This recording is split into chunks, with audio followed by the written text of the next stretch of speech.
থাকবে, যতদিন ওনার চাকরি থাকবে ততদিন উনি এখানেই থাকবে।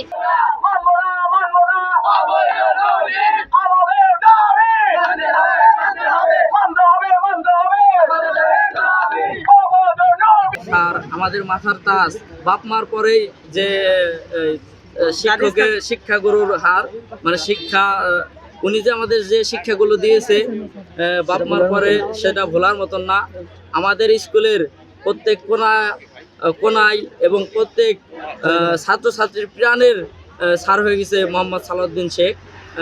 সালাউদ্দিন স্যার আমাদের মাথার তাজ হয়ে গেছে। এই মাথার তাজ যদি আমরা ছুঁড়ে ফেলে দেই তাহলে আমাদের দাম থাকবে না, যেহেতু মাথার মুকুট মাথায় আমরা রাখতে চাই। আমাদের একটা আদর্শ, ওনার আদর্শে আমরা স্বপ্ন দেখছি বড় কোনো কিছু, যে আমরা বড় কোনো কিছু হব। উনি আমাদেরকে স্বপ্ন দেখাইছে, উনি যদি চলে যায় আমাদের স্বপ্ন শেষ হয়ে যাবে, আমাদের ভবিষ্যৎ নষ্ট হয়ে যাবে। আর আমরা সেটা চাই না। আমরা চাই আমাদের স্যার এই প্রতিষ্ঠানেই থাকবে, যতদিন ওনার চাকরি থাকবে ততদিন উনি এখানেই থাকবে। আমরা ওনাকে এখান থেকে কোথাও যেতে দিব না। আর যেটা হচ্ছে সেটা হওয়ার কোনো যৌক্তিক কারণই আমরা দেখছি না। ওনাকে কেন শুধু এই প্রতিষ্ঠান ত্যাগ করতে হবে? কোন একটা কারণ আমাদের দেখাক যে এই কারণটার জন্য ওনাকে বদলি করা হচ্ছে, এরকম কোনো কারণ আমাদেরকে কেউ দেখাতে পারবে? প্রত্যাহার করি, যে নোটিশ দেওয়া হয়েছে এই নোটিশ আমরা প্রত্যাহার করি। আমাদের দাবি একটাই, সালাউদ্দিন স্যারকে এগুলো যে আমাদের রাখতেই হবে।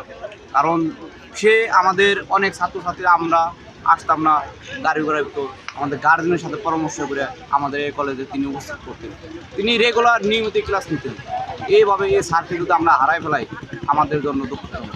সেজন্য আমরা এই স্যারকে আমরা এই কলেজে চাই পুনরাবৃত্তি। খুব ভালোবাসে, পছন্দ করে, ওখান থেকেই তাদের আবেগের বশে তারা চাচ্ছে যে তাকে যেন তার বদলিটা ক্যান্সেল হয়ে যায় এবং তারা যেন এখানেই থাকে, তাদের শিক্ষককে তারা এখানেই রাখতে চাচ্ছে।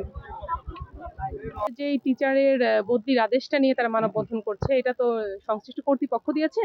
তাদের আমরা বলেছি লিখিত আবেদন দিক, আমরা সংশ্লিষ্ট কর্তৃপক্ষের কাছে লিখিত আবেদনটা পাঠানোর ব্যবস্থা করবো এবং আমি ওভার ফোনে কথা বলবো তাদের সাথে।